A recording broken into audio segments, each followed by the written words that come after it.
Hello and welcome to the Lux Sport Media FA Cup special, where we're going to look at the FA Cup round 2 fixtures. We're going to speak about some of the upsets that have been happening, and we're going to look at the round 3 draw as well. Today I'm joined, my name's Matt. I'm a Notts County fan. I'm with Owen. Hi guys, yeah, obviously you know me from the League One podcast as a Stevenage fan, and happy to talk about FA Cup round 2, even if our result didn't go the right way. It's all right, neither did mine. And we're also with Lewis.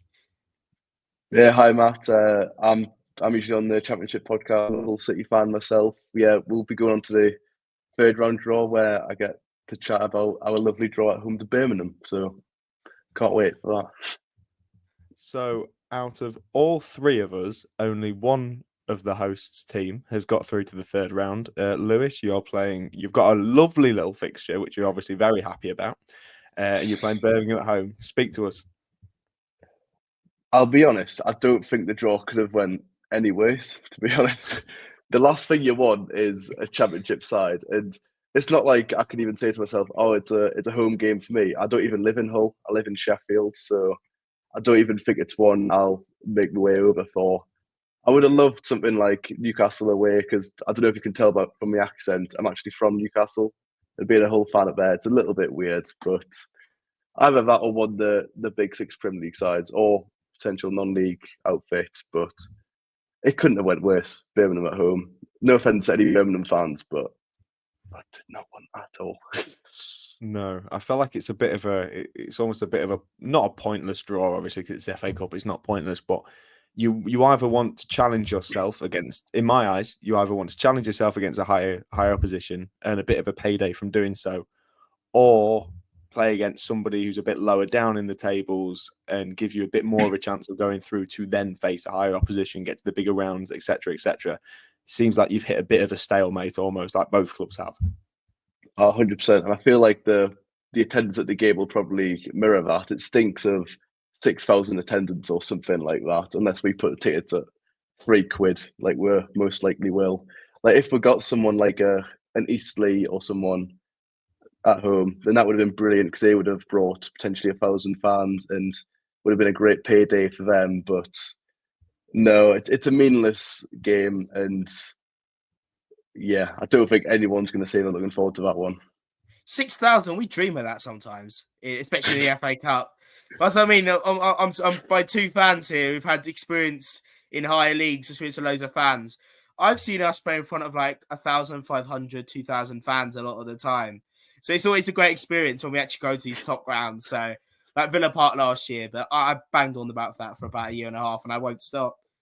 Yeah, that's a little bit alien to me because obviously when we had the Allams in ownership, we had lows of 10,000, 9,500. That was low of the low. So seeing just a few thousand at home games is a little alien to me, I'm not gonna lie. Yeah. It is. I think that gap is quite tremendous, isn't it? Like you said, 10,000, 9,500 is low. When, you know, Notts especially, we're getting 5 figures every week at the moment. And it's like, well, give or take every week. And it's a spectacle seeing Meadow Lane as full as it is. And this is one of the best attendances we've had in years. When we were in League One, we got significantly lower than we do now. And it's great to see. It's a shame how the FA Cup does, though, isn't it? Yeah. How it can draw them lower attendances. I think we got maybe 3,000 the other week, like when we played Shrewsbury. Yeah, I think it's a lot of the time. It's because you're like, unless you're playing a big side, a lot of like the people who usually go to the league games think it doesn't really matter as much. Like for this year, we've surprisingly like we used to having 2,000 to 3,000 every week. We're a bit lower when we were that season where we just didn't win at all, and we should have gone down. But this year we've done really well. We've started to get like at least 5,000 most weeks. At least 4,000 usually, but it's been the FA Cup games. It's only been about 2,000, maybe 3,000 fans. I think it was at maybe Tranmere, but that's what I mean. I think a lot, unless we're playing like a top Premier League side or Championship side, we just don't get the attendance. I think that's a lot because of like the neutrals or the casuals don't think they're going to save their money and go to a game that matters. Like we played Peterborough in the week, and obviously that was about 6,000 fans because Peterborough sold out their stand. We had quite a lot of ours, so I think it's a lot of the time it's just because of that. Yeah, Lewis, you mentioned Eastleigh, who were at the front of a bit of a, how I'm phrasing, a cup set, which I don't think is originally from me, if I'm honest. But they managed to beat Reading 2-1. League One Reading, obviously they're struggling a little bit with finances and with points and all that jazz. But to say they didn't, forgive me if I'm wrong, and please tell me if I am.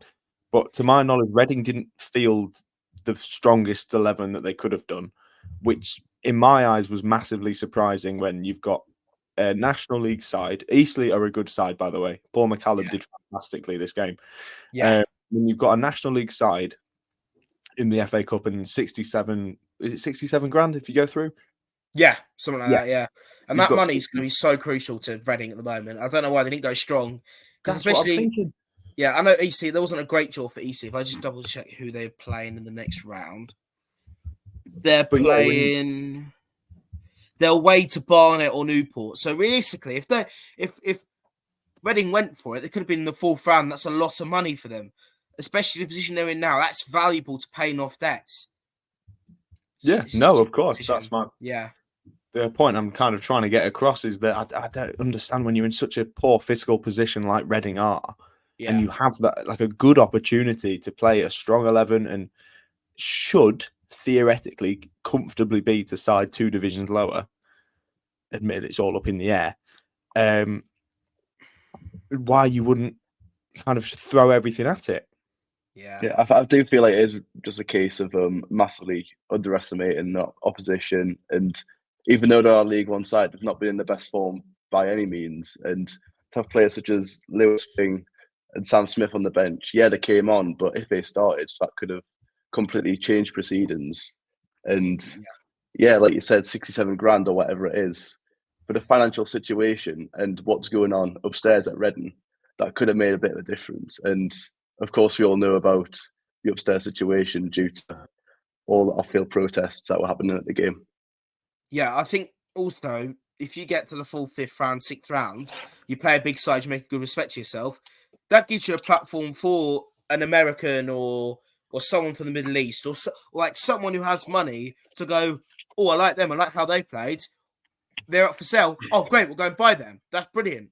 I don't know why that's like, especially there has been, I don't know if there's ever been times like that, but it's a great platform in the FA Cup because a lot of audiences know what the FA Cup is. A lot of international want to know what the FA Cup is. It's stupid because, like I said, they've got Newport. They would have played Newport or Barnet in the next round. Probably would have won that. And then you're in the fourth round. You could play a big boy or get another team and go on a bit of a cut run.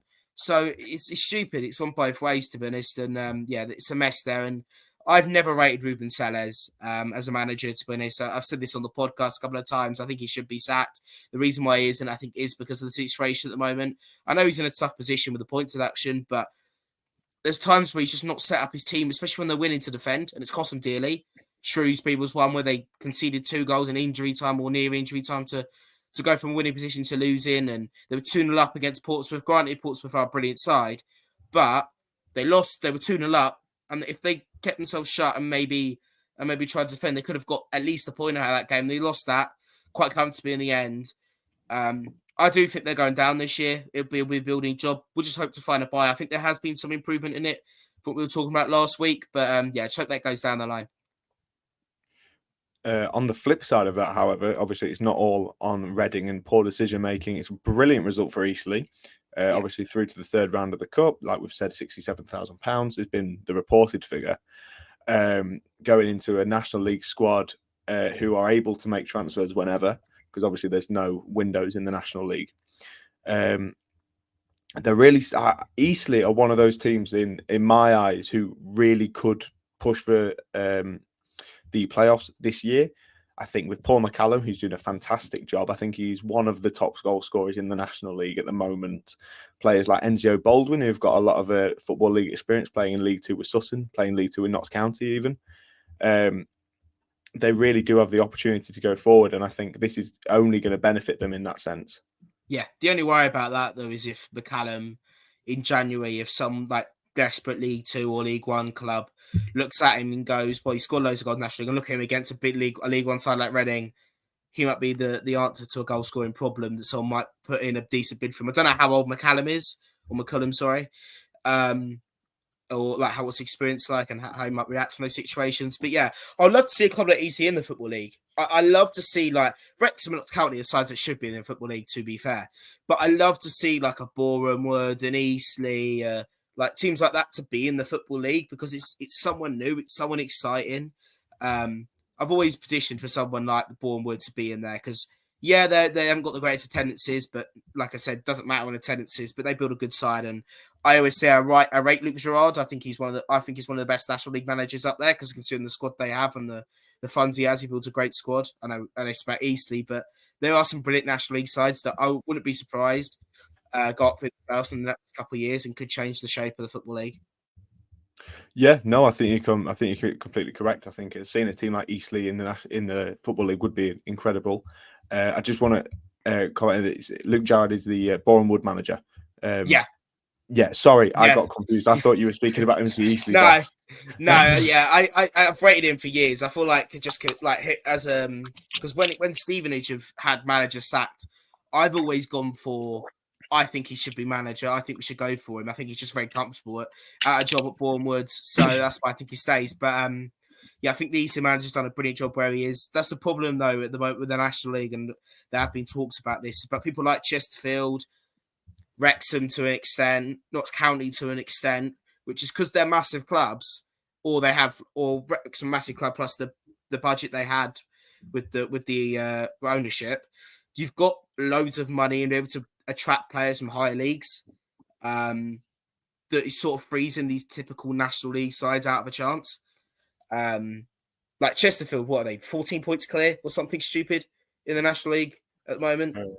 I'll have to have a look, but they're definitely top of the league. Yeah, they're top of the league by a decent margin, and some of their players are top quality and a League One, League Two level. And they've shown that. They beat Portsmouth and they've beaten Leyton Orient in the last couple of FA Cup runs, and they've got a good chance of maybe going on a little bit of a run again.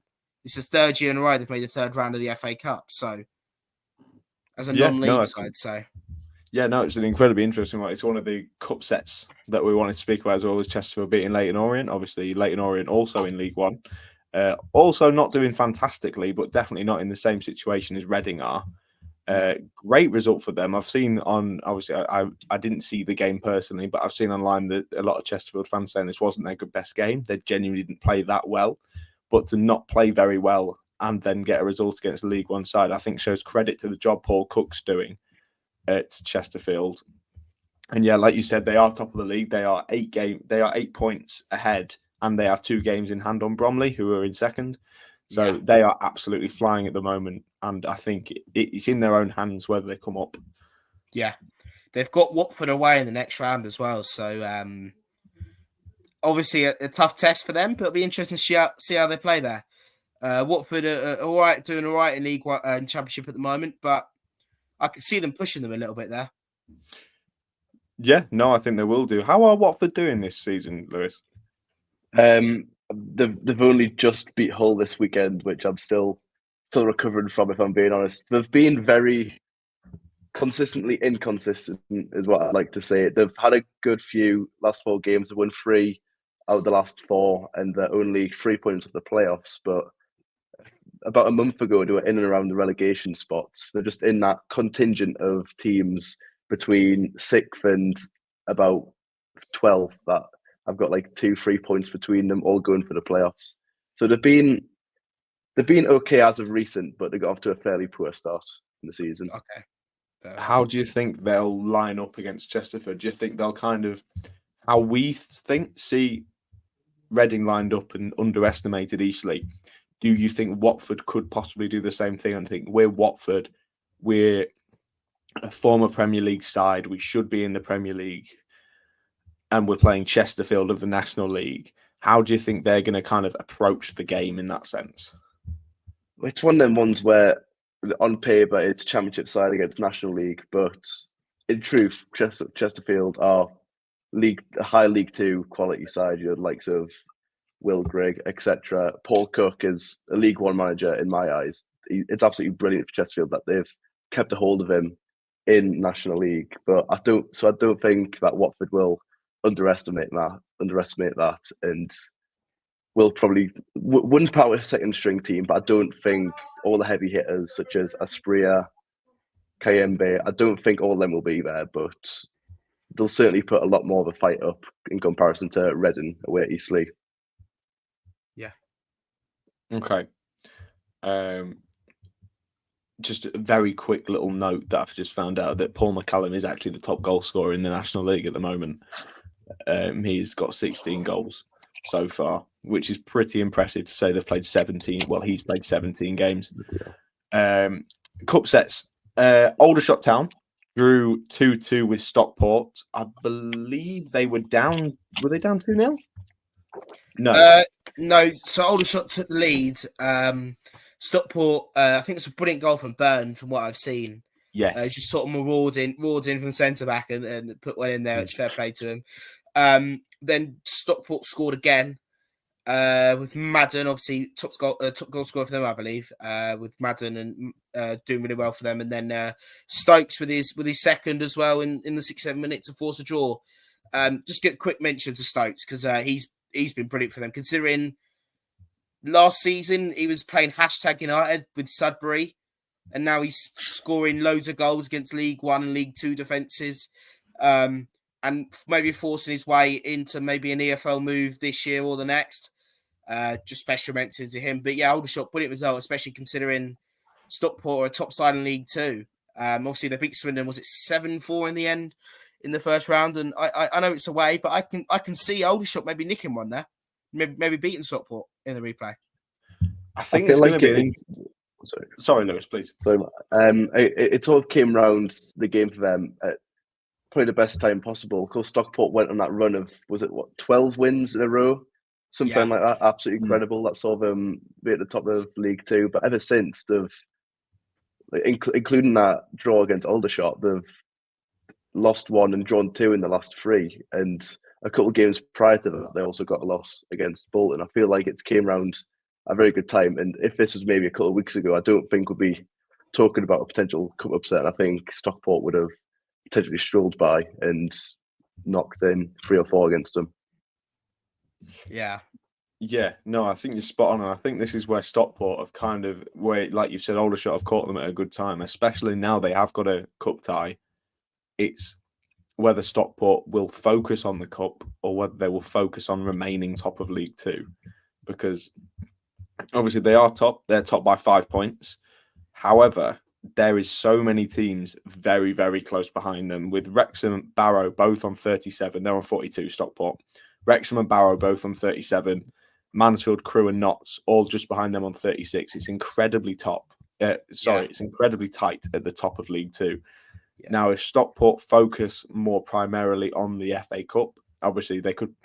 I feel like they have the firepower to quite comfortably beat Aldershot, especially when they're going to be playing at Stockport. But it's whether they're going to almost look at that and think, right, we're going to focus on the league, make sure we go into Christmas top of the league, try and extend our points a little bit, or they go, we're top of the league as it stands, we're happy, let's get a bit of a cup run going as well, they've get a bit of money in for January. Yeah, they've got West Brom away in the third round if they do be able to defeat Aldershot, so another tough game for them if they do go through. So maybe if I was Stockport, I would say probably focus on the league, because like you say, League Two is, like I said, Stevens are quite lucky to go out of a league that wasn't as tight this year, because you look at, Notts County, Wrexham, Stockport, even like Crewe, Barrow, there's loads of really, really good sides, and you've still got some of the chasing back down in your 8th, 9th and 10th. If they go on a bit of a run, or anyone like that, they could shoot up the league.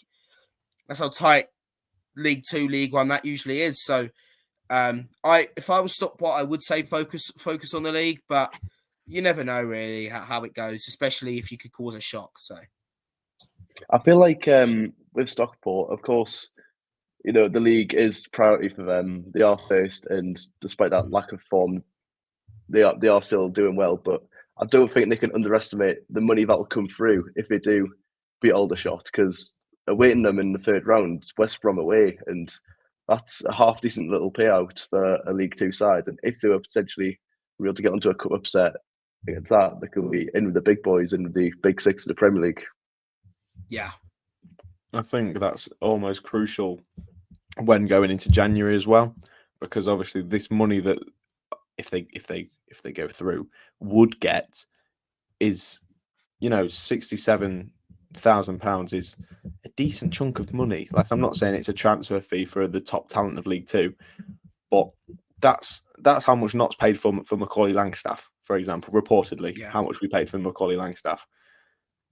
I'm not saying they're going to go and find another Macaulay Langstaff, but that money definitely gives them more options. It adds to a budget. It could pay, a few 5 players' wages for a couple of weeks. It's really quite useful at any sort of level, but most in like the League Two, especially when they're looking to add reinforcements and add strength going into January, I don't think it can be understated. So in my opinion, I think they need to kind of, I would focus more on the cup if I was Stockport at this moment in time, because of the benefits of what a good January transfer window would hold you. Yeah, I think you look at Stevenage from last year.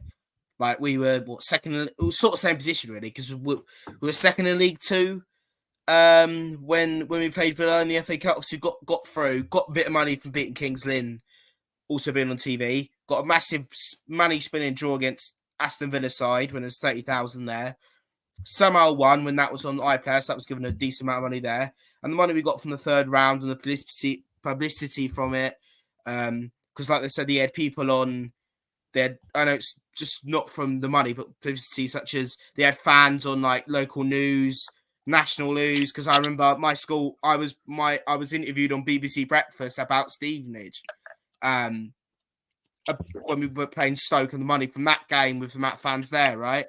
I think that fueled up not just the promotion push, but the budget for this season. That's made Stevenage play so well, and I think. And that's why I think a good cup run is very good for a side, maybe chasing promotion, especially a side that might not have the budget of a big side like a Wrexham or a Notts County.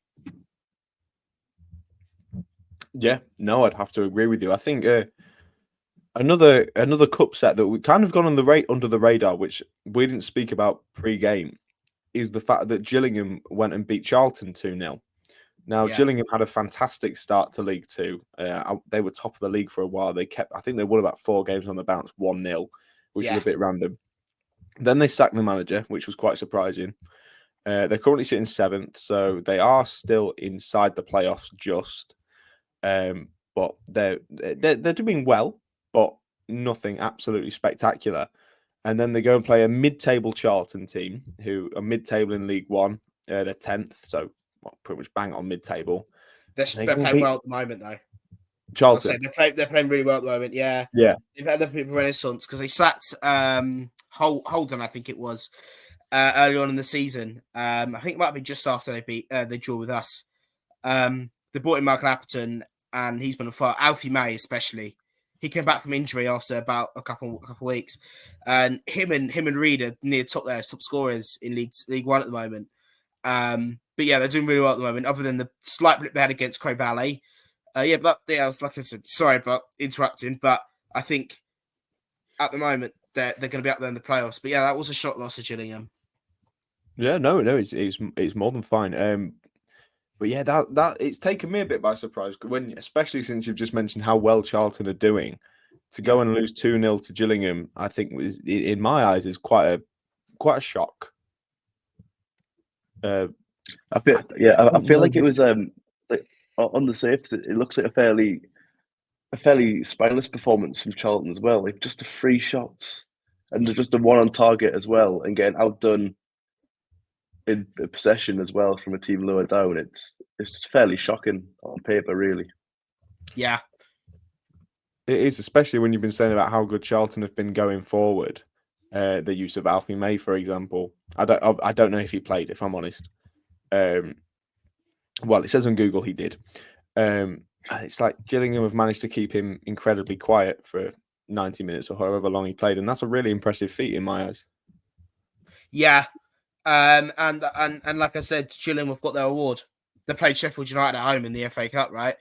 And considering how, let's just say, Sheffield United, how bad they've been in the Premier League moment. Yes, they are a Premier League side, but confidence is key in a lot of the time in a team's performance. And if Gillingham can use this game and use that drive to maybe get the players to know that they'll be playing a Premier League side, or maybe even they might even be on telly in January, and get a good run up up to Christmas and through the Christmas period, there's a chance they can beat Sheffield United, and that's obviously a lot of money, publicity as well, and there's a chance there for another big tie in the fourth round. We'll go on a bit of a cup run. So yeah, I think Gillingham, they've got a really good chance here to go on a bit of a cup run and improve their season. See if they can get into League One again. I feel like we just don't know what Sheffield United side is going to turn up, and that's is it January 6th, I believe the games are going to take place. Of course, we know everything that's going on upstairs Sheffield United. Today they've been chopping and changing with the manager, apparently, according to reports. Paul Heckingbottom's going to go with Chris Wilder replacing him, coming back into the dugout. And I mean, it's a whole other thing, me saying what I think about that appointment. I think it's an awful appointment, being honest. But Sheffield United in general, it's the perfect Premier League side for a lower league side to draw and potentially get upset in the third round there. Yeah, I think you're spot on. I think if you were to draw any sort of big club with the most advantages to yourself, I think Sheffield United would be it. They've got a massive loyal fan base who will travel in numbers, and they're in a pretty dire situation at the moment in terms of performances. So they're probably the most likely to get past, I'd say. I was hoping for another cup set tonight, but Wimbledon seem to be absolutely smashing Ramsgate 4-0 at the moment. 4-0, isn't it? Yeah. Which is a bit of a pain. I was hoping Ramsgate would turn up, but but hey, what can you do? And the final cup set in my eyes, obviously feel free to add more, lads, is that Maidstone managed to beat Barrow.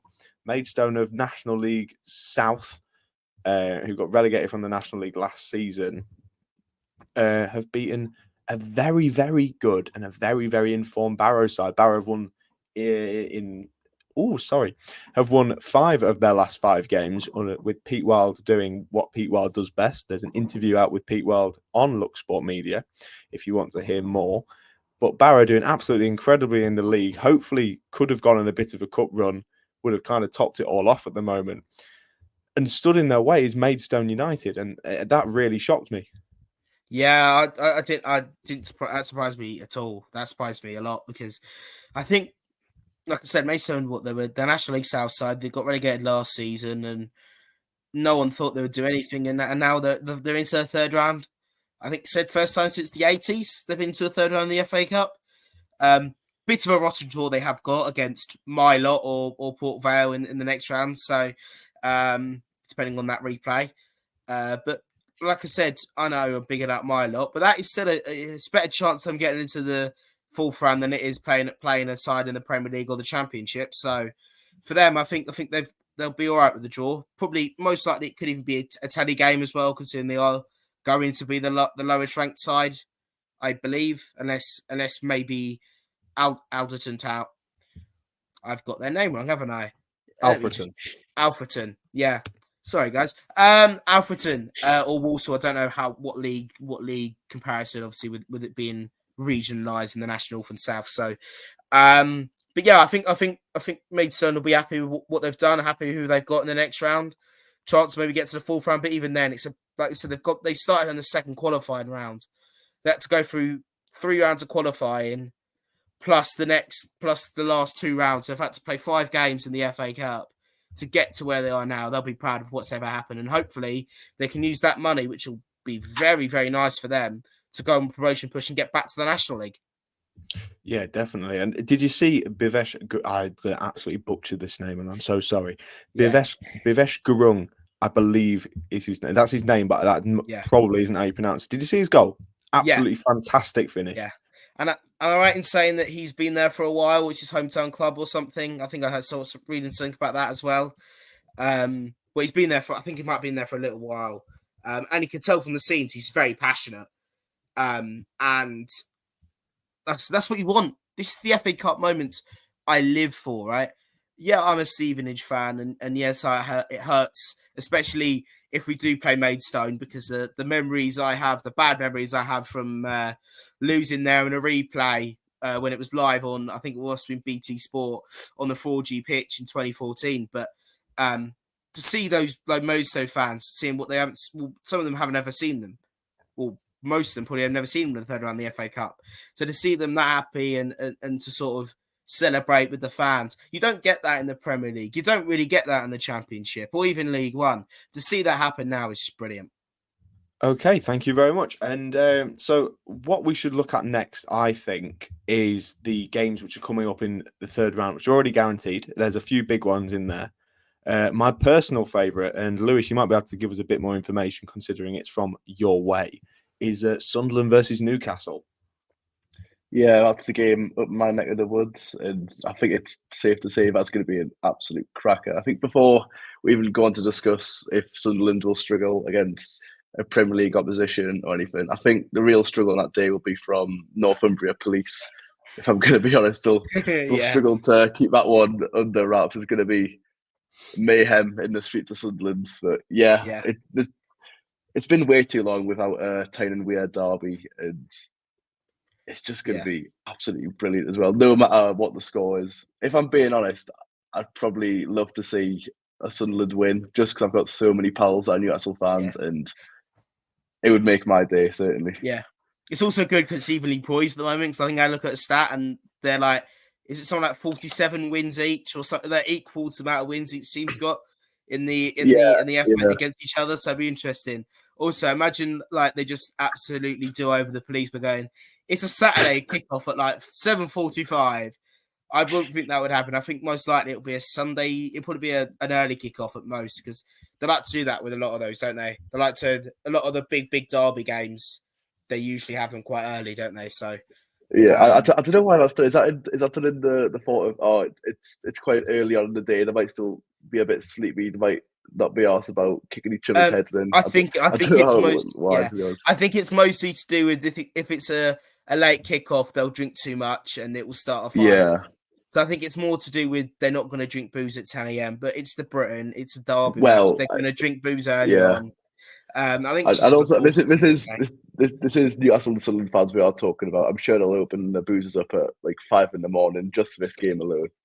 Yeah, but it's going to be a tasty one. There are some really, really good ties. Another one that, isn't the biggest, isn't like the greatest tie considering like lower league versus big league, but obviously Liverpool Arsenal is another one that jumps out the page. Two massive sides playing each other, which some fans won't want to see it, but most big fans will do. But other ones that jump my page that are going to be happening, like Watford Chesterfield, which we have talked about. Wigan versus Manchester United. Wigan have had problems with their financials, but this will really help them. Don't know about you guys, but that was quite exciting. Attendance in that game, won't they? Yeah, I imagine it'll probably sell out that 7 years. I imagine. Yeah. I think what else is Preston with Chelsea, quite a good one. Yeah, that's decent. Quite a big one for them. Sutton, obviously, they got a bit lucky with the whole Barnsley situation. So they're going away to Plymouth. So for their fans, not particularly great, but they'll get a decent payday from that.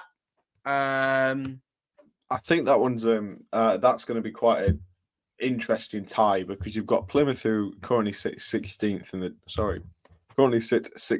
in the Championship at the moment, who have recently promoted from League One, seems to be making their way in the league a little bit, still trying to steer clear of them relegation spots, which they are doing, but not by a huge proportion in terms of points. And Sutton sat rock bottom of League Two.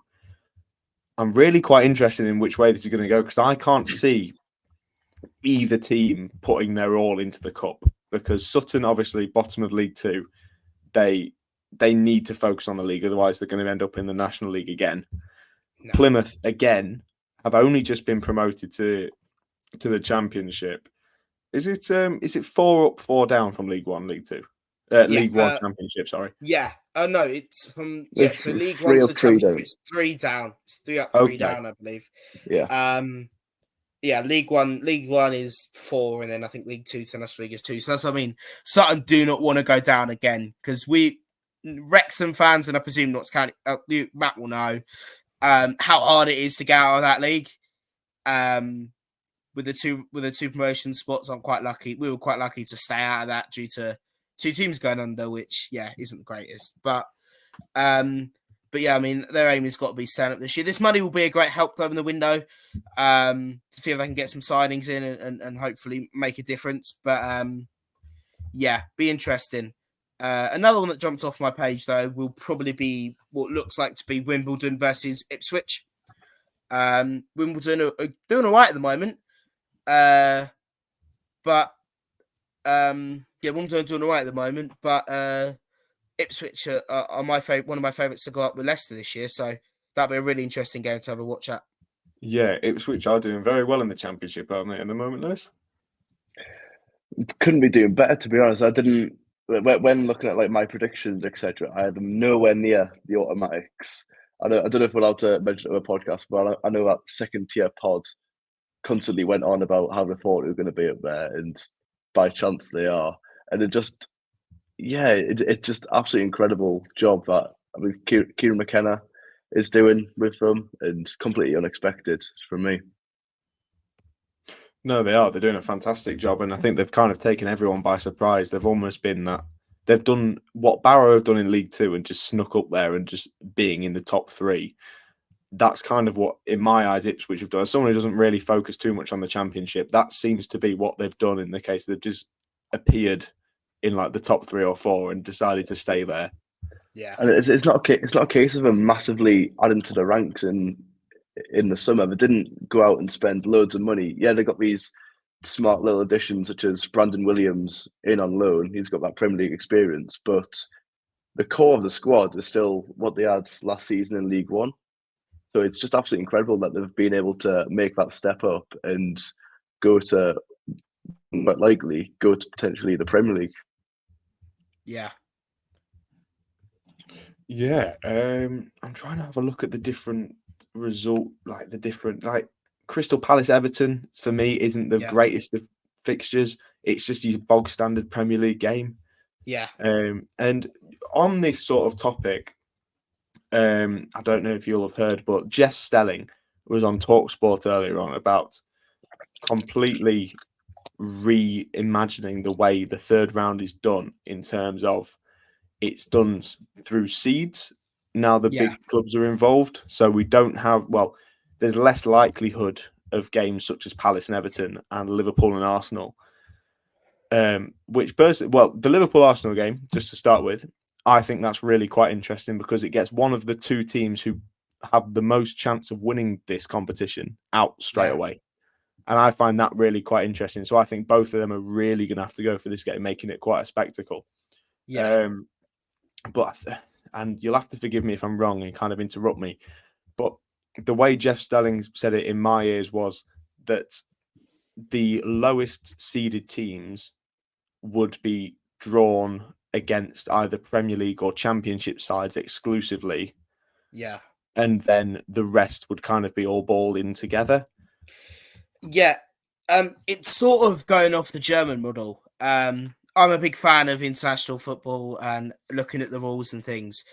A lot of the time with the German model, especially in the first round, I believe second round, so you have all the sides from the 3rd tier and the 4th tier and sides from their regional leagues. They all go into one pot. They draw them out. They're always at home. This is different to a lot of these models. They're at home. They get drawn, and then they pick a team from the Bundesliga or Bundesliga 2. They get picked out. If there's any left over from the second pot, then they get drawn within each other when it goes to the second and third round.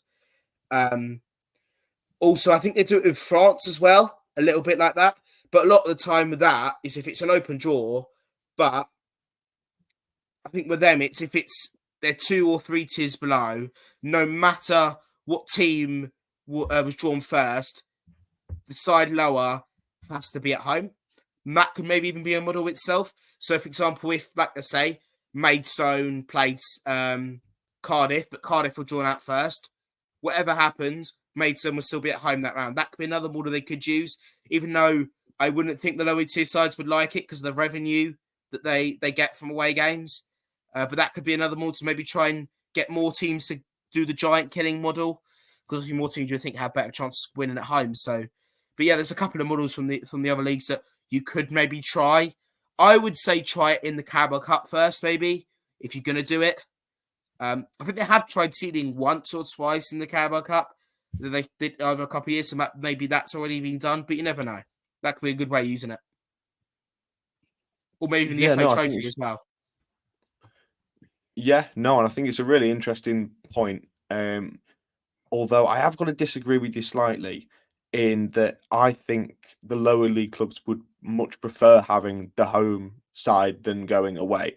I understand the spectacle of playing at a larger state. Like, for example, if Maidstone got Manchester United, you'd have the Maidstone players who likely will have never, and in the nicest way possible, will never play at a ground like Old Trafford again, unless they get through cups or they get massively promoted or they get, scouted or whatever. The chances are small. And I understand the spectacle of playing of somewhere like Old Trafford. But getting there with a small fan base, it would be more difficult. And teams like Manchester United, your Chelseas, your Arsenals, your Liverpools, your top 6 sort of clubs, they have fans all over the country. Obviously, it's more populated in certain areas. That's just where the grounds are, probably, unless it's Man United. But everywhere in the country you go, you'll find a Manchester United fan, a Liverpool fan, an Arsenal fan. And that is why, in my eyes, it'd still be more beneficial financially as well as performance-wise for the lower seeded team to be at home. Obviously, I understand your point completely and I respect it, but that's just my opinion on it. It's just because with the whole thing, I think it's 50% ticket sales go to the away side in an FA Cup game. So that might be another reason why a side would like to be away. But like I said, a home side's a better chance of going through. So it has its points and disagreements, and we can obviously agree to disagree on that point. But that's what I mean. That's what everyone loves about the FA Cup. But it'd be interesting. I would love to see a German model, maybe not in the FA Cup to start off with, but maybe in the Vars or the Trophy or the EFL Cup. Maybe try that model and see how that works. Because you never know, because it works so well in Germany, you get really big shocks sometimes. I would love to see it, maybe try it out, trial it, see how it works, like they did with VAR. Use it in certain times, certain competitions, use the lower competitions to try it in the higher ones. And then if that works, move up to being a permanent addition. Yeah, and I apologise. I wasn't aware that it was a 50-50 ticket splits for away matches, so I completely get your point. Yeah. Looking at some of the more fixes, I'm seeing Swansea versus Morecambe, and we're seeing that Swansea have just sacked their manager, Duff. Michael Duff. So how do we think they could go into it? Morecambe in a bit of turmoil at the moment in themselves. Yeah. Struggling financially again, which we're seeing a lot at the moment, which is a shame. But it is a League Two side against a Championship side on paper. How do we think that could go with everything that's going on in the background at the moment? Yeah, Morecambe are going to be, I don't know, it depends on them, because I'm right in saying that they've been really major kerfuffles with this fit and proper test, because there were rumours about them getting someone. It was about a year ago, wasn't it? They were supposed to rumored to getting this like millionaire from like TikTok, or it wasn't TikTok, but it was like drop ship or something like that, and it didn't go through, and we've not had anything since. And they're struggling to buy and find an owner, and they're struggling with money now. So this FA Cup's going to be crucial to them. They're going to be up for it. With Swansea, it depends who they get in. There's loads of options at the moment in the market for a good manager. You've got Heckingbottom, most likely, if he wants to go straight into management. He's really good in the Championship. Warnock, if you really want him. I don't know if he wants to be there. I don't know what situation if he wants to do it. But like I said, there's loads of options in the Championship, or you go down to League One. Nathan Jones, wasn't there? Yeah, I was going to say, just turned down Rotherham. Nathan Jones, maybe it feels like that could be a good job from Swansea. Isn't Nathan Jones Welsh as well? Am I right in saying he's Welsh? I want you to be honest, so, but I really he strikes me as what he might be. He's Let me. Is he Welsh? He's Welsh. Google says he's Welsh. Yeah, so I'm saying that could be a good job, maybe even to go home. Maybe go to Wales, try out maybe at Swansea. So Yeah, it'd be really interesting to see who they get in. But Swansea should win that, considering the squad they have. Charlie Patino is a major outset for them. I really rate him as a player. Really hope he can do big things in the future. But yeah, Swansea have a good side. I think they should win that. But be interesting what the Morecambe situation is come that game. I think with Swansea, if Michael Duff was still there, I feel like Morecambe would have potentially more of a opportunity to cause a bit of a giant killing, because Michael Duff's, particularly in the last game against Huddersfield, they drew 1-1, courtesy of a very late equaliser from Charlie Patino, who you mentioned. But the way he set about this game against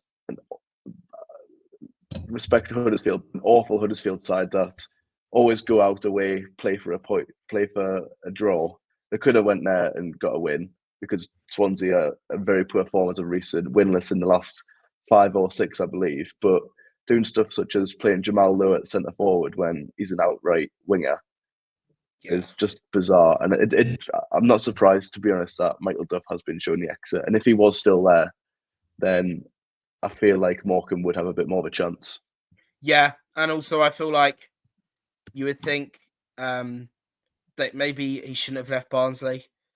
Now you would think No, about it. definitely not. No, I I mean, feel they're like, not in much better of yeah. a situation as well.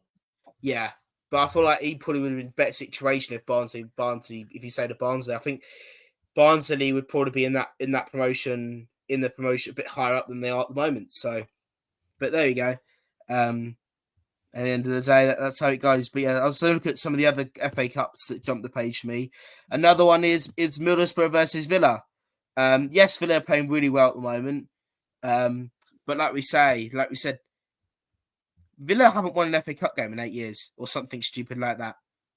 The last time they won an FA Cup game was, I think it was 2015-16 against Wycombe Wanderers in a replay.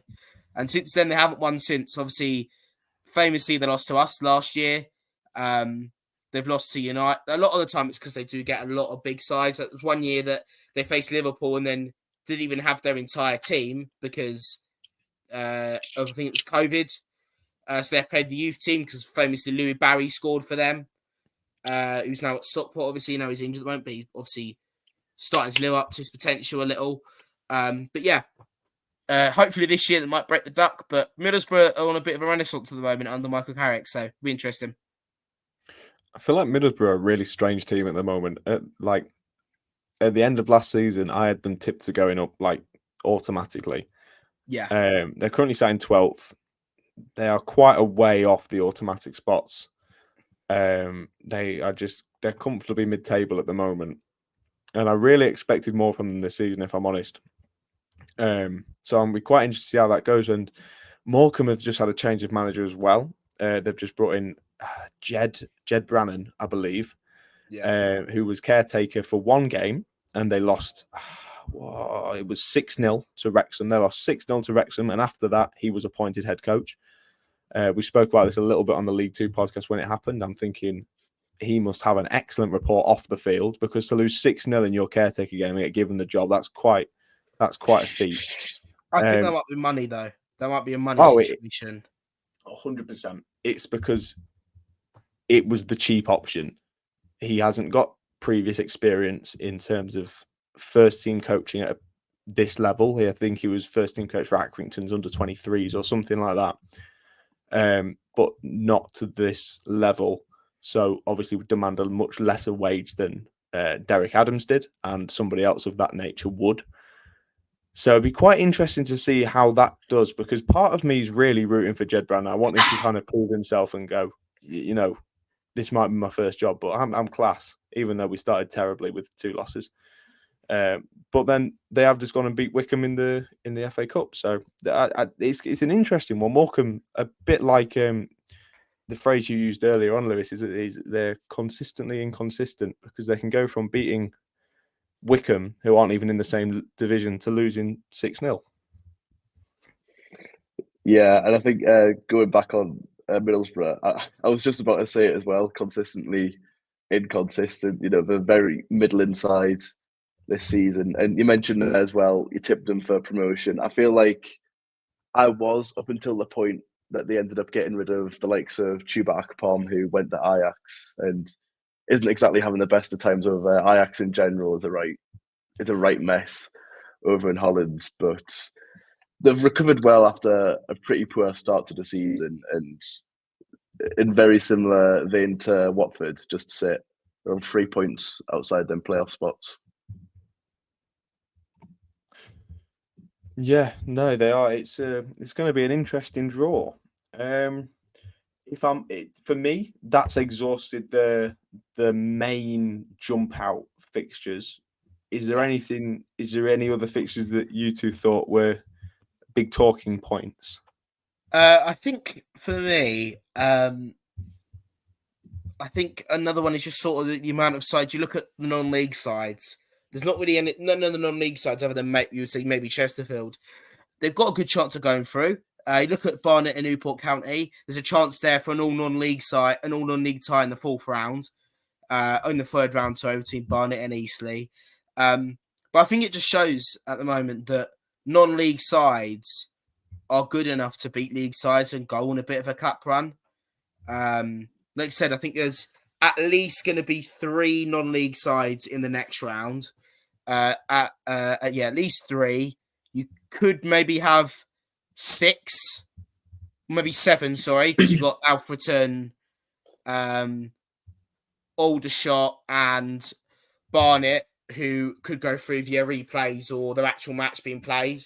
What we could talk about maybe is Alfreton versus Walsall. About how that game in the third, and we can talk about some of the postponements, like the 2 weird ones, the one between Forest Green as well. But that's what I mean. I think the Alfreton one, I think, is the worst. To call it off with, was it 10 minutes before the game was supposed to start? I think I saw on Twitter about someone who travelled from Exmouth, which is a long way away from where they were, to then get a game called off within 10 minutes of the game supposed to be starting. There were rumours. There were rumours about it that Alfreton wanted to play and Walsall didn't, but I don't know if those rumours are true. But that is what I've heard as well. Yeah. But that's like what that I mean is. So I was saying, because that game's been played tomorrow, I believe. Alfreton versus Walsall. But yeah, be interesting.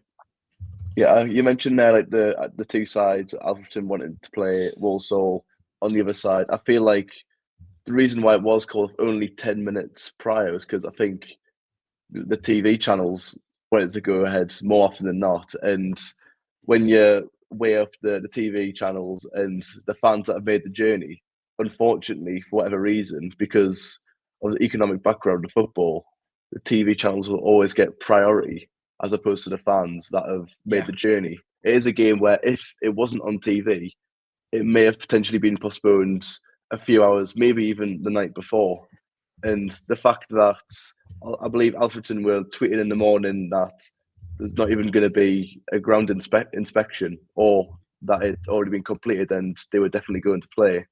Like, to be saying all that and to call it off in the last 10 minutes is just incredibly inconsiderate to the fans. And of course, it's only an hour each way for Walsall fans, but still, they've paid the hard-earned money for the tickets, and now it's midweek, and some of them fans won't be able to make it because of work, etc.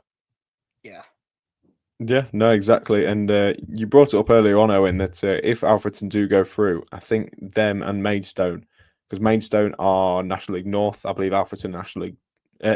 Maidstone are National League South, I believe Alfreton National League North. So they're on the same sort of level. Those two would be the lowest rankings, unless in the last 9 minutes of the game Ramsgate can get 6, which I'm feeling is unlikely. That could mean that Alfreton and Maidstone both go into the third round, which in my eyes is absolutely fantastic for lower league football itself. Yeah. You brought up a National League tie. Was it Eastleigh Barnet? Was it? Yeah, that's what could happen. Yeah, Yes. If Barnet could beat Newport, which is doable considering it's going to be at the Hive, I believe. the replay is going to be at the Hive Stadium. Yep. So I believe that game will most likely be on telly, the replay as well, because I think the 2 replay games will probably be Aldershot versus Barnet. Aldershot versus Stockport, Barnet versus Newport. Unfortunately for Stevenage and Port Vale fans, including me, that it won't be on telly unless they some reason play it. But yeah, Newport, Barnet versus, and I keep forgetting people's names. Barnet versus Newport looks like to be a good game to watch, and hopefully if we get Barnet versus Eastleigh, that's brilliant. I don't know when was the last time or if you've ever had 2 non-league sides play each other in the 3rd round of the FA Cup. Don't know. That's probably happened at one point or another. But to see that happen would be brilliant for the non-league game as a whole. And also means we'll see at least one non-league side in the 4th round, which is brilliant. Yeah, you're. If I'm honest, I don't have that stat to pull out No. as to whether there's been a non-league draw in the 3rd round before, and if so, when. But yeah, like you said, I think it's a bit of a double-sided, double-edged sword in that sense, because obviously it's brilliant that there's 2 National League sides in the 3rd round together, because that means in the 4th round there will at least be 1 National League side in there, which is very good for whoever that is, because obviously a much more likelihood of getting a big team. You've got to feel a bit sorry for them though now. Sorry, I was going to say it goes back to our thing of when we're saying the non-league, the lower league sides get drawn against the Premier League and Championship teams. But if that was the case, we wouldn't have two non-league sides against each other. And Yeah, of course, they get that potential big game in the 3rd round, but for that to come into the 4th round as well is even more of a spectacle, and would sort of be getting rid of the opportunity for that. Yeah. Also, more money's at stake as well in the 4th round, obviously. Yeah. More money for the clubs to get into. So for them, yeah, it's a dream for Eastleigh, because Eastleigh, they've got a chance of either playing a low-performing league side in Newport County, or yes, Barnet are doing aren't the greatest at the moment in the National League. I know they're a bit of a losing streak at the moment, but still a non-league side similar to the quality of Eastleigh. So for them, I think they'll be licking their lips to who they get in the next round, and realistically, they've got a great possibility of making the FA Cup 4th round this year. So, considering the last 2 years, I think they lost to Boreham Wood in the 1st round. They'll be happy to see themselves maybe definitely bagging a 3rd round place, leaving a 4th round place. Yeah, well, it's definitely up there. Yeah, like we've kind of gone through, there's definitely 2 sides to it. But yeah, no, both teams doing well at the moment. Barnet 3rd. Eastleigh doing what Eastleigh do. I think they're around mid-table, but could be pushing for playoffs. And like I've said before, I think they will do. There's one last thing I kind of wanted to. We spoke about in the group chat a little bit earlier on that I wanted to touch on, which the FA Cup streaming. Obviously, at the moment we can't use iFollow, and so it leaves you with very limited options, because obviously if it's not picked for TV and you can't get there, then you can't watch it, and I don't think that's incredibly fair. Like, on a personal scale, I study up in Leeds. I'm a Notts County fan. Leeds to Nottingham isn't the easiest journey to do. It's a couple of hours on the train, especially when it's a Friday 7:45 kickoff. I physically wouldn't have been able to get home if I went to watch the game. It wasn't picked for TV. Or was it picked for TV? No, it was York versus Wigan on TV. Okay. It wasn't picked for TV. I have only seen clips of our terrible defending from this game. I haven't seen anything else. I've seen Sanderson score a goal, which was lovely, and I've seen clips of terrible defending, and that was all. But I don't think that's fair. I think there needs to be maybe not iFollow, maybe something different, but at least some way of being able to access your team playing in the FA Cup. Yeah, especially if it's not a 3:00 kickoff. Understandable if it's 3:00 kickoff, but if it isn't, the FA should do because they have the FA player, right, for the Women's League, right? Why don't you use that for the FA Cup games that are on 3:00 kickoffs? If you have to, I'd rather not. If you want to, because you have to afford the cost. Do the iFollow scenario and do 10 quid for a game. Maybe a little bit cheaper if you want to. No higher than 10 quid, but maybe do that model instead. But you never know. That's what my opinion should be. Especially if it's not, especially with iFollow leaving next year due to the new Sky deal. So I think maybe use the FA player, but like if they want to do it for free, brilliant. But if they have to put the cost towards it, maybe a £5 or £10. Yeah, I think there definitely have to be some sort of reasonable cost behind whatever streaming platform it would be, just to fund the cost of actually being at the game with the equipment. Yeah, But there should definitely be a means of watching your team play. I think it's baffling now that sometimes there isn't ways to watch your football team play in this day and age. I'm not able to watch a League Two or FA Cup game of football, and I think that's really poor, and I think it desperately needs to change. Also, they're able to do it during the pandemic. During the FA Cup third round, every game was either on iPlayer or on the BBC normal, or BBC or ITV or BT normal channels. They've done it before, and they did it for free. I know it's during COVID and different scenarios, but like I also say, the stuff for the iFollow service will already be there from league games because they stream, even if the games are 3 p.m. kickoff, they still stream it for international audiences. So just use that. Yes, it's single camera, it's not the greatest, but you're able to watch your team play. Just use that. It's so easy. Just use it, please. Especially if my team's especially if my team's playing at 7:45 on a Friday night to like Carlisle or Gateshead. I'm not going to go up there. It's too far. Let me watch it on a streaming service. So even if I have to spend a little bit of money, that's fine. I will do that. Just let me watch the game. I feel like it is like a very easy argument. I think we should have this accessibility to watch it. Maybe not at 3 o'clock kickoffs because of the whole blackout. And personally, I agree with the blackout. I think it still should be intact for the lower league clubs.